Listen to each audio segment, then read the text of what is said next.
Everybody loves pushdowns, but very few actually treat them seriously. So right now, I'll share some special tips to help unlock new triceps gains. Firstly, let's talk about having strength standards for pushdowns. Just think about it. We have standards for other exercises like close grip benching 2 plates for reps, doing weighted discs with 2 to 3 plates, skull crushers 95 pounds, dumbbell extensions with 40 to 50 pounds, and so on. None of these are considered unconventional, just like pushdowns. Yet, somehow, the most popular triceps isolator ever, which is performed by 9 out of 10 gym bros in almost every commercial gym due to its accessibility and effectiveness, lacks defined standards. How can this be? And why is this problematic? Well, having standards shows what's realistic, and once achieved, are often correlated with common muscular measurements and general strength levels. Although never guaranteed, it's funny how the top noble natties all do pushdowns with similar weights, making some numbers quite difficult to ignore.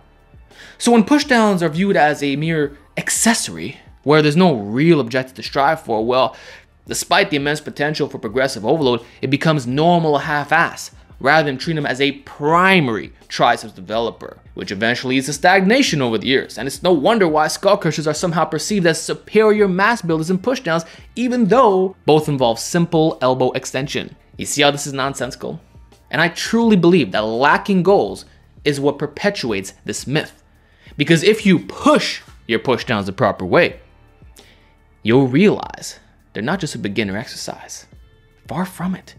You can move massive loads with constipated level faces and grunts, just like Jeffrey Verity Schofield and I have demonstrated. Now, regarding strength standardization on pushdowns, there is an issue that machines differ, and this is where a lot of the confusion is coming from. However, the reality is that analyzing what makes them different is incredibly easy to spot. Even a child can figure this out for any machine across the globe, so please stay with me for a sec. The key is counting how many cables there are. That's it. So whatever number is displayed on the weight stack must be multiplied by the number of pulleys. For example, if you see 100 pounds with 2 cables, then it's a 2-to-1 ratio, meaning the stack actually weighs 50 pounds. If you see 100 pounds with 4 cables, it's a 4-to-1 ratio, so the weight is 25 pounds. If there's only 1 cable, which is typical for lat pull-down machines, then the weight is exactly what it says it is. The reason manufacturers include more cables is to account for strength discrepancies in smaller muscles or exercises that can't be loaded as heavily, such as cable crossovers and lateral raises. That's why those dual machines are mostly 4-to-1. Additionally, there's the concept of appealing to normies, making them feel better about their weak performance, as seen in non-hardcore places like Planet Fitness and Econo Fitness. Therefore, it's often the case that there's no physiological benefit to even featuring multiple pulleys to begin with, but I digress. The reality is that when it comes to pushdowns, the vast majority of machines feature a 2-to-1 ratio. So it's not hard at all to compare strength. Boom! With this simple understanding, we can now establish a universal pushdown standard specifically for stronger lifters. After years of experimenting and observing those who are capable of moving big weights while having big arms, I finally cracked the code. Regarding the true load, one of the best standards is 50% of your body weight for sets of 10. So if you weigh 200 pounds and are doing pushdowns with a 2-to-1 ratio machine, then the stack needs to be 200 pounds. Likewise, if you train at home or do pushdowns in the lat pull-down station with only a single cable, then the weight will literally be 100 pounds. Which, funny enough, skull crusher standards are not all that different from pushdown standards. And I propose that most lifters will have between 16 and 17-inch arms with this 50% body weight pushdown. For 17 to 18 inches, the target range is 55 to 70% of your body weight, essentially equivalent to having the tricep strength of a normie's lat pull down. So going back to our 200-pound lifter, the goal would be 110 to 140 pounds. And in fact, the weight becomes so heavy in the hands that he will be propelled upwards, thus emphasizing the importance of anchoring yourself, as seen in elite natural lifters. Just to say, my friend Dan, who was a natty 405 bencher and did 5 plates for reps, was in this exact zone, and I'm right on the mark as well, hitting 105 pounds. So besides getting fatter, we both had no choice but to wear ourselves down.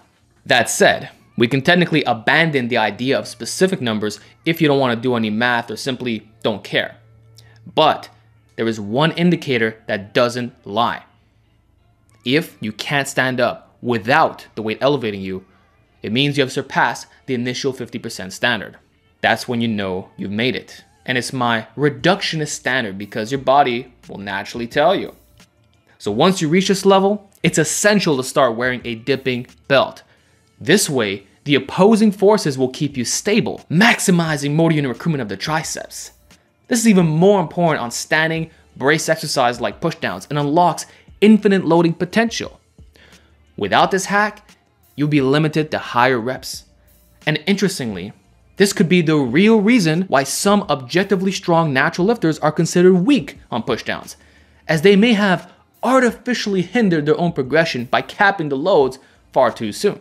So now, it's possible to stick to lower reps like 5 to 10, which minimizes fatigue and allows you to train much heavier, which I'd argue is more efficient. I should also point out that 6-time Mr. Olympia Dorian Yates used the same thing at an off-season body weight at 290 pounds. That means he would have been using at least 160 to 200 pounds on a 1-to-1 cable, which is mind-blowing to think about, but hey, that's what GOAT status looks like. So if you're already hitting those numbers, quote unquote, and we're not including a dip belt, then you're only fooling yourself. By the way, I like to reverse the belt since I don't want the loading pin to smash into the plates. But for a gym setting, this probably won't matter unless you're very close to the machine.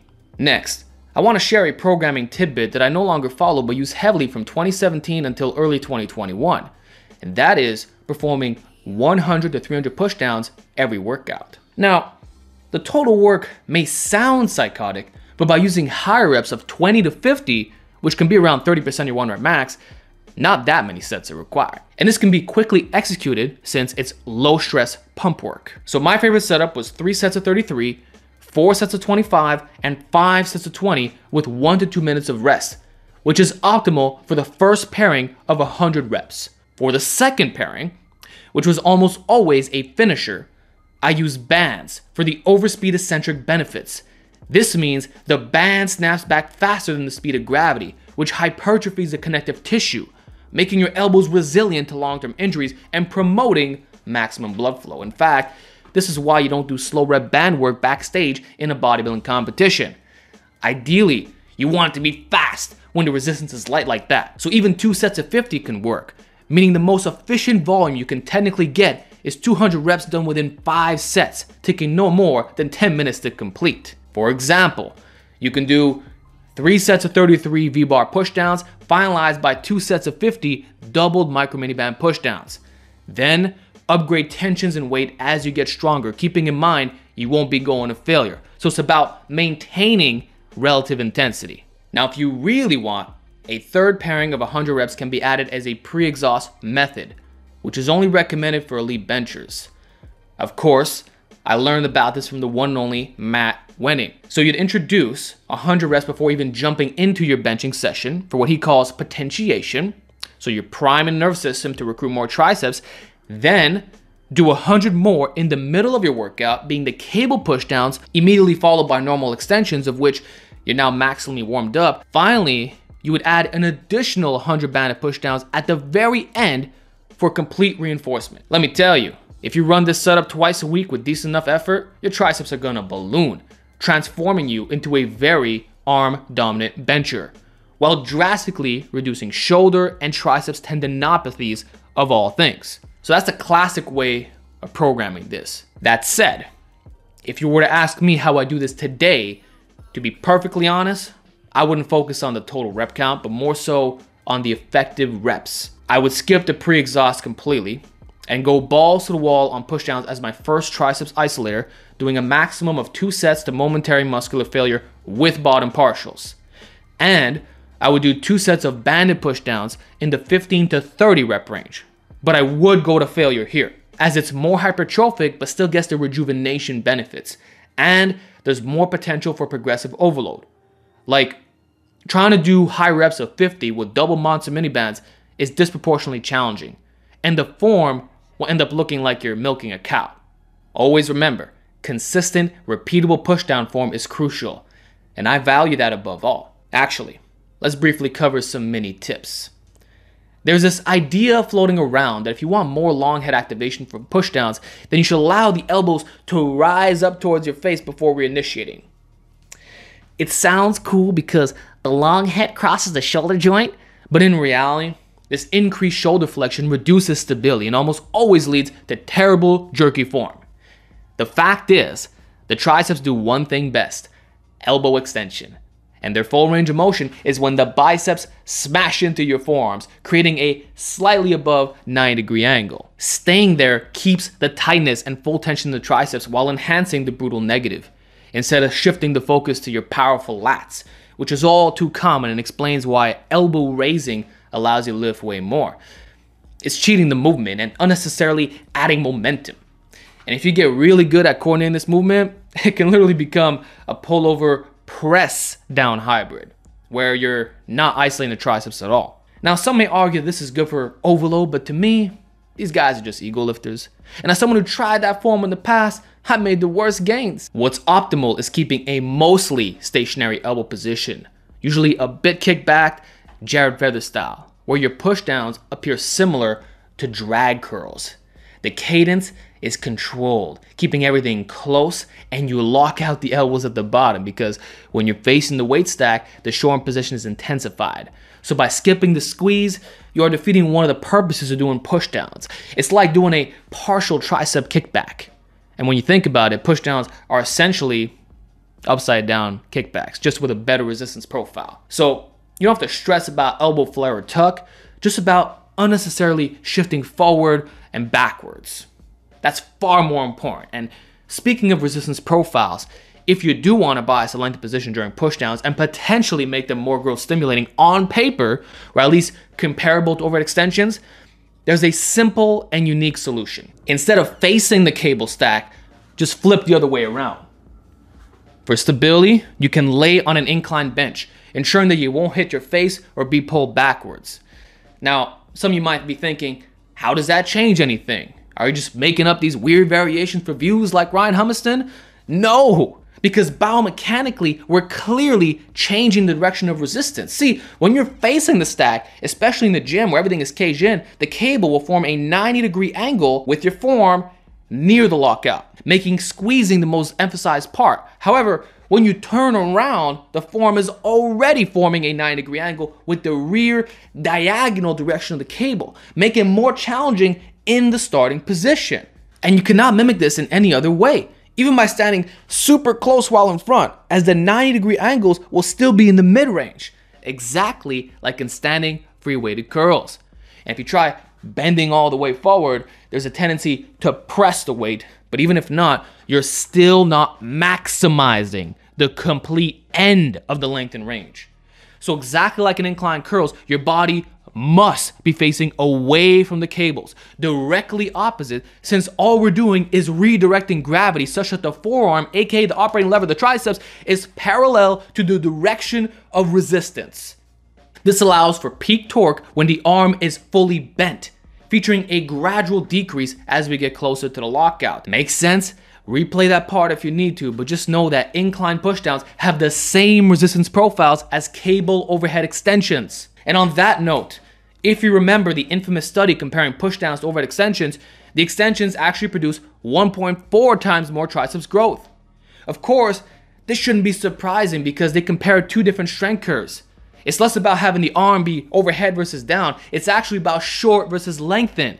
And most of the data is pointing to the length position being most hypertrophic. So you can achieve these exact benefits from pushdowns, and the number one variation is what you're seeing here. You can use dual ropes, dual cables, or a spreader bar for a bit more long head activation and being easier on the elbows. Alternatively, you can use the V-bar to go really heavy. The benefit here is that you don't even need the dipping belt as described earlier. If anything, you may need to weigh down the bench itself. Regardless, incline pushdowns are significantly harder and stricter than normal pushdowns. So despite higher force production, you should expect to lift around 15% less. Has an amazing SFR ratio. Also, know that many of the noble natties are now using this exercise with tremendous success. Basement Bodybuilding, Bald Omni-Man, Phil from PG Coaching, and me all wish we'd done this sooner. So the more good pushdown variations, the better. and this is one that's legitimately not redundant. So with that said, got not much else to say. I hope you enjoy these unique push down pro tips, and let me know which is the biggest game changer for you.